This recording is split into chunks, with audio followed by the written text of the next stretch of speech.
Gladiator, film réalisé en 2000 par Ridley Scott. Scénario de John Logan, William Nicholson et David Franzoni. En l'an 180 de notre ère, le général romain Maximus Decimus Meridius est le plus fidèle soutien de l'empereur Marc Aurèle, qu'il conduit de victoire en victoire, dont celle, décisive, contre les tribus germaniques.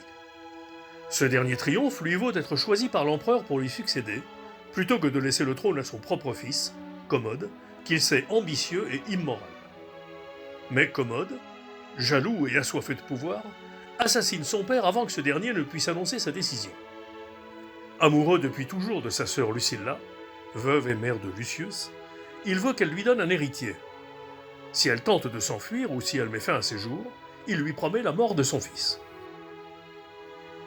Sitôt au pouvoir, il demande à Maximus de s'engager à le servir, mais ce dernier refuse. L'empereur ordonne alors à Quintus, compagnon d'armes de Maximus, son exécution, ainsi que celle de sa famille.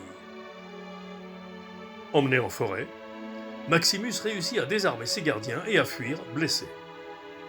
Parvenu sur ses terres, il découvre les corps de sa femme et de son fils de 8 ans, calcinés et crucifiés.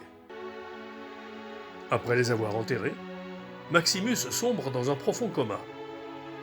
Secouru et soigné par un marchand d'esclaves, il est vendu à Proximo, un riche propriétaire et entraîneur de gladiateurs. La nouvelle vie de Maximus consiste alors à combattre dans l'arène. Lucilla, secrètement amoureuse de Maximus, veut la chute de son frère et organise une rencontre entre ce dernier et le sénateur Gracchus, fervent défenseur de la République. Cicéron, fidèle serviteur et ami de Maximus, lui apprend que ses hommes, campés non loin de Rome, sont prêts à suivre leur ancien général pour renverser l'empereur.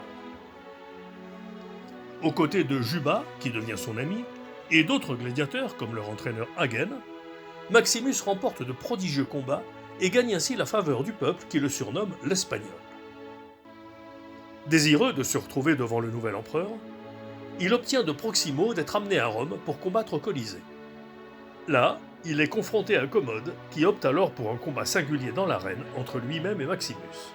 Mais lâchement, il le blesse d'un coup de dague juste avant le combat.